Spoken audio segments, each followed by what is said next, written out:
Et si on racontait l'histoire d'un pays, non pas à travers des dates ou des batailles, mais à travers 54 objets? C'est le pari un peu fou d'un collectif de citoyens algériens. Ils ont voulu retracer des millions d'années d'histoire, de la préhistoire jusqu'à aujourd'hui. Allez, on plonge dans cette incroyable chasse au trésor. Pour commencer ce périple, voilà une question qui peut sembler un peu étrange, non? On s'attendrait peut-être à un lieu de tournage, mais la réponse est beaucoup plus subtile et bien plus précieuse. En fait, elle est cachée là, sous nos yeux, dans un des films les plus connus de la saga. Et la voilà, la réponse. Ce fameux bijou, le nœud d'amour algérien, est une authentique création des marins algériens du XVIIIe siècle. Ça montre parfaitement comment l'histoire peut se cacher dans les endroits les plus inattendus, et ça lance parfaitement le thème de notre chasse au trésor. Mais alors, pourquoi avoir créé cette collection si particulière? Ce n'est pas juste une lubie d'historien, non. C'est né d'un sentiment beaucoup plus fort, un véritable sentiment d'urgence. Ce qui est vraiment puissant dans cette phrase, c'est l'émotion brute. La peur de voir son patrimoine, son héritage, disparaître ou être récupéré par d'autres. C'est cette gifle, cette prise de conscience douloureuse qui a servi de véritable détonateur au projet. Alors, qui sont les gens derrière tout ça? Il s'agit de Jazair Hope. Et attention, ce n'est pas une institution gouvernementale ou un musée, non. C'est un groupe de passionnés, de citoyens qui ont décidé de prendre les choses en main. Ils se voient eux-mêmes comme des gardiens, des sentinelles, qui veillent sur l'histoire de leur pays. Du coup, face à cette inquiétude, leur réponse a été incroyablement créative et positive. Plutôt que de se lamenter, ils ont lancé cette initiative pour rassembler les pièces d'un immense puzzle et montrer à tout le monde la richesse incroyable de ce patrimoine. Et quel voyage!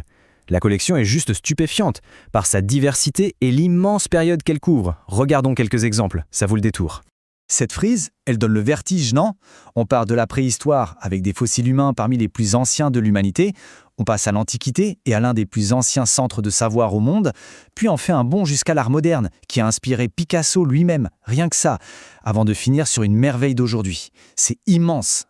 Et ça, ce n'est qu'un petit avant-goût. Chaque objet cache une histoire dingue. Une sculpture antique qui disparaît et réapparaît comme par magie.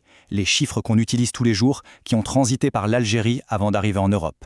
Une ville nomade révolutionnaire. Le sport qui devient un outil politique. Et même de l'art préhistorique tellement incroyable qu'il a fait fantasmer sur les extraterrestres. C'est un vrai cabinet de curiosités historiques.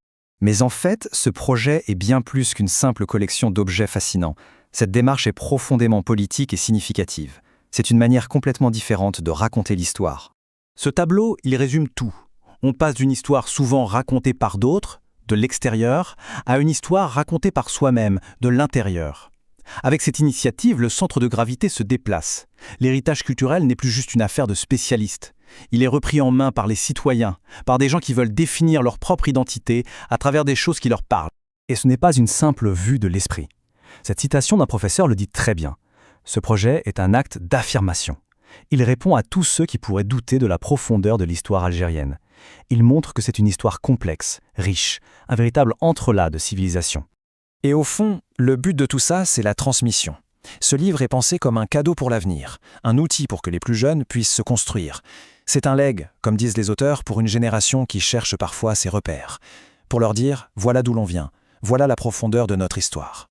Mais l'aventure ne s'arrête pas là. Juste au moment où l'on pense être arrivé au bout du chemin, les créateurs du projet nous ont réservé une dernière surprise, une sorte de pirouette finale. Le chiffre 54, il n'a évidemment pas été choisi au hasard, il est au cœur du titre, au cœur du projet, et il est chargé d'un symbolisme extrêmement fort dans l'histoire moderne du pays. Et voilà la clé. Le 1er novembre 1954, c'est le début de la guerre de libération nationale. Ce chiffre ancre donc toute cette histoire millénaire, de la préhistoire jusqu'à nos jours, dans le moment fondateur de l'Algérie contemporaine. C'est un hommage vraiment puissant. Et c'est là que le mystère commence. On lit le livre, on découvre 53 trésors, tous plus fascinants les uns que les autres, et puis, plus rien. Il en manque un. Mais où est donc passé ce fameux 54e objet? La réponse est tout simplement brillante. Le 54e objet, en fait, il n'existe pas dans le livre. C'est une page blanche, un défi, une invitation. Les auteurs nous disent en quelque sorte « Voilà ce qu'on a trouvé. Maintenant, c'est à votre tour. » L'histoire n'est pas figée dans un livre, elle est vivante. La chasse au trésor continue et tout le monde peut y participer.